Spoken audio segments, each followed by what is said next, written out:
প্রতি শীতের রাতেই নরসিংদী শহরের রেলওয়ে স্টেশন যেন অদ্ভুত ভয়ঙ্কর হয়ে ওঠে।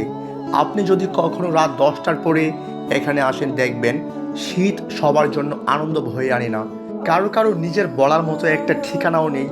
কেউ খালি প্ল্যাটফর্মে নিজের জুতাকে বালিশ বানিয়ে শুয়ে থাকে, কেউ পুরাতন বোতলের উপর মাথা রেখে ঘুমানোর চেষ্টা করে, আর কেউ বাবা হয়ে, স্বামী হয়ে, সন্তানের ভরসা হয়ে ইটের উপর মাথা রেখে রাত পার করে দেয়।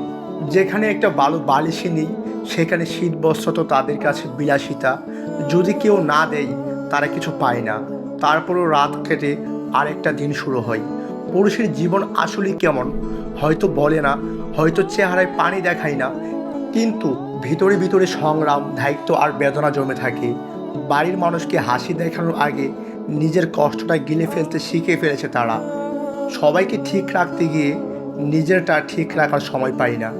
আজকের এই ভিডিও একটাই উদ্দেশ্য, আপনার আশেপাশে নরসিংদীতে অনেক মানুষ আছেন যাদের শীতের কাপড় নেই, যাদের পাশে দাঁড়ানোর মতো কেউ নেই।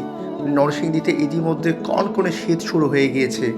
আপনি যদি একটু খেয়াল করেন, একটা শীত বস্ত্র, একটা কম্বল, একটা জ্যাকেট কাউকে রাতটা পার করতে সাহায্য করতে পারে। আমি নীরব মেহরাজ কথা দিচ্ছি, এই ভিডিও থেকে যত টাকা ইনকাম হবে, যত স্টার সেন্ডাররা স্টার সেন্ড করবে, যত ভিউ টাকা ইনকাম আসবে, সব টাকা আমি তাদের জন্য ব্যবহার করব ইনশাআল্লাহ। আপনারা আমার সাথে থাকলে অনেক মানুষ রাতে উষ্ণ হবে। তাই অনুরোধ, ভাই, এই ভিডিওটাকে বেশি বেশি করে শেয়ার করে দিন। আপনার একটা শেয়ার কারোর জন্য হতে পারে রাতের উষ্ণতার উপহার। মানুষকে ভালো রাখলেই একদিন আপনি ভালো থাকবেন।